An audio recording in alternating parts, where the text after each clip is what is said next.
Today we're going to talk about the use of token economy in the school setting specifically, but it can be used in a variety of settings. Most, if not all teachers, want to motivate students to engage in good behavior and enjoy the learning experience. Some students may need extra incentive to do this. The concept of token economy has proven successful in classrooms as well as other settings. It could be used at home, it could be used in the community. Essentially, it could be applied anywhere. In addition, token economy can be used with a variety of individuals, variety of ages, variety of cognitive abilities, and also with individuals with disabilities. Research has supported the effectiveness of token economies in academic settings. Tiano, Forston, McNeil, and Humphreys did do a study on this in 2005.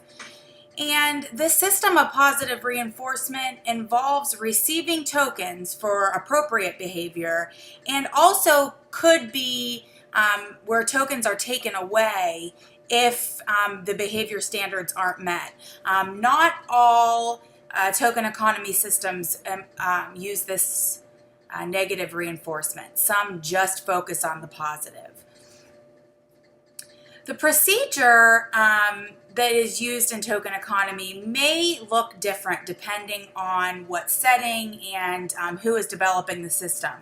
I'm going to go over a guideline that was developed by Carbone in 2001, and these are just suggested steps and would definitely need to be individualized for the population that you're going to use the token economy for. The first thing you want to do is make the student aware of the desired changes in behavior. Go over what behaviors or what is really causing the problem. You want to discuss this with the student, as well as give examples of what the desired behavior is, and maybe even give examples of how you think they could accomplish these goals. The next thing you want to do is establish what is reinforcing for this individual. The educator or the professional or the parent may already know. You may be with the child for long enough where you say, hey, I know what's reinforcing, and that's it. If you don't, you may need to have a discussion with the individual and establish what they are willing to work for and what's going to be reinforcing enough for them to engage in these desired behaviors.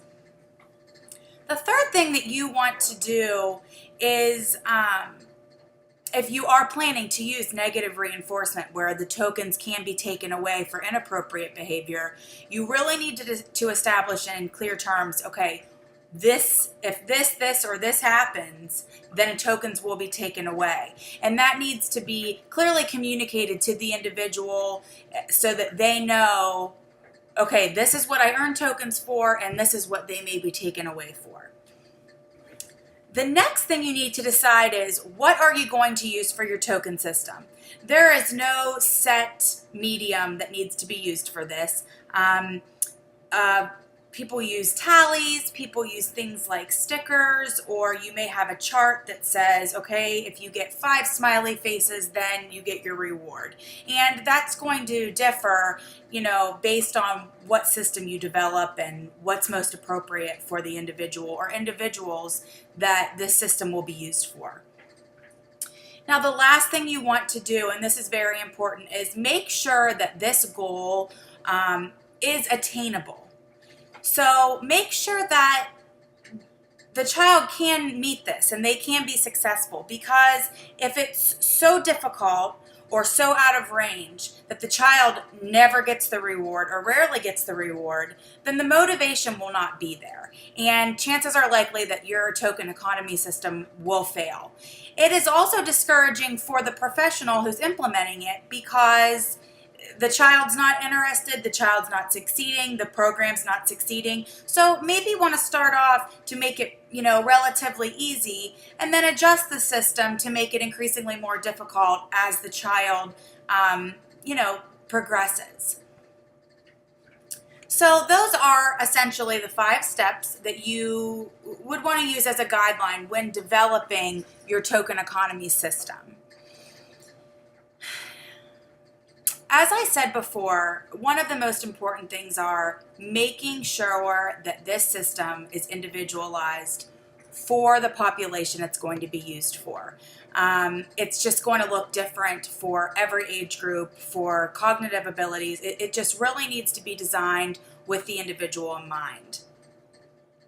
The other thing that's also just very important is that you want to make sure that what the reward is reinforcing. If the reward is not reinforcing, the program will not work. That's pretty much guaranteed to fail.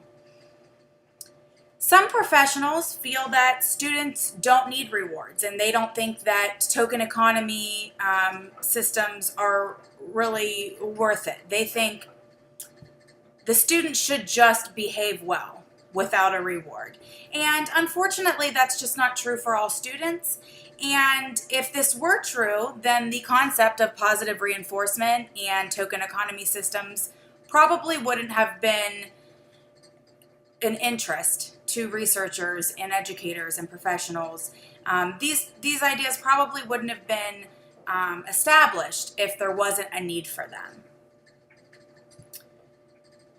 The use of token economies in everyday settings can be relatively easy to use, but they must be thought through, and the individuals or individual who they'll be used with must be the main priority when you're developing these systems.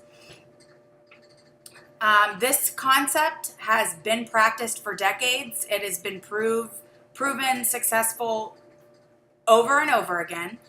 And token economies are known as one of the most powerful and database procedures to improve classroom behaviors. And that was cited by Clemus and McLaughlin in 2007. So I encourage all of you to give this a try if it would apply in your work setting. Thank you.